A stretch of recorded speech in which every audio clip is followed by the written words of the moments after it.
Now it came to pass in the 6th year of the reign of the judges over the people of Nephi, there were no contentions nor wars in the land of Zarahemla.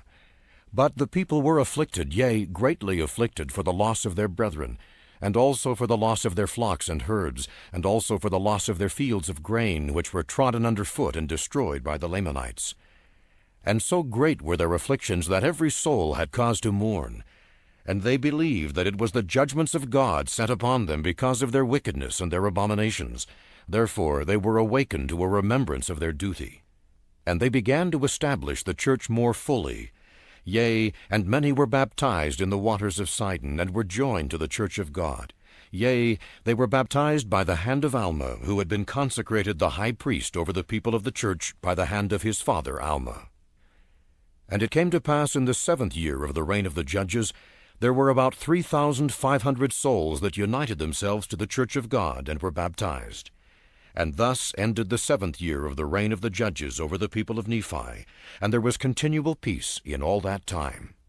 And it came to pass in the 8th year of the reign of the judges, that the people of the church began to wax proud because of their exceeding riches, and their fine silks, and their fine twined linen, and because of their many flocks and herds, and their gold, and their silver, and all manner of precious things which they had obtained by their industry.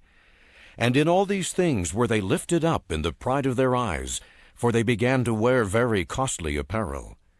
Now this was the cause of much affliction to Alma, yea, and to many of the people whom Alma had consecrated to be teachers and priests and elders over the church. Yea, many of them were sorely grieved for the wickedness which they saw had begun to be among their people. For they saw and beheld with great sorrow that the people of the church began to be lifted up in the pride of their eyes, and to set their hearts upon riches and upon the vain things of the world, that they began to be scornful one towards another, and they began to persecute those that did not believe according to their own will and pleasure.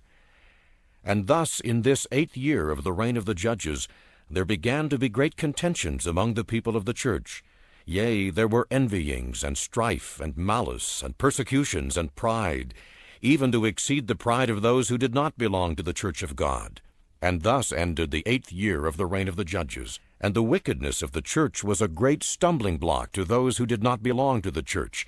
And thus the church began to fail in its progress.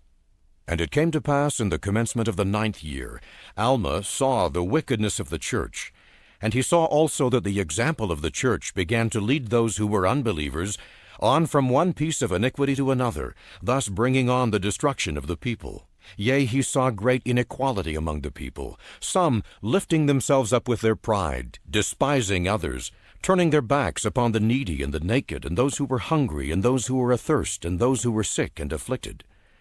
Now this was a great cause for lamentations among the people,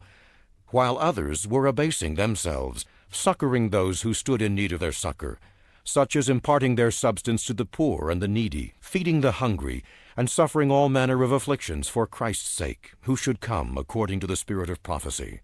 looking forward to that day, thus retaining a remission of their sins, being filled with great joy because of the resurrection of the dead, according to the will and power and deliverance of Jesus Christ from the bands of death. And now it came to pass that Alma, having seen the afflictions of the humble followers of God, and the persecutions which were heaped upon them by the remainder of his people, and seeing all their inequality, began to be very sorrowful. Nevertheless the Spirit of the Lord did not fail him. And he selected a wise man who was among the elders of the church, and gave him power according to the voice of the people, that he might have power to enact laws according to the laws which had been given, and to put them in force according to the wickedness and the crimes of the people.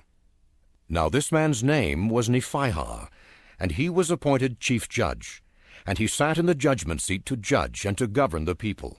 Now Alma did not grant unto him the office of being high priest over the church, but he retained the office of high priest unto himself, but he delivered the judgment seat unto Nephihah. And this he did, that he himself might go forth among his people, or among the people of Nephi, that he might preach the word of God unto them, to stir them up in remembrance of their duty, and that he might pull down by the word of God all the pride and craftiness, and all the contentions which were among his people, seeing no way that he might reclaim them, save it were in bearing down in pure testimony against them.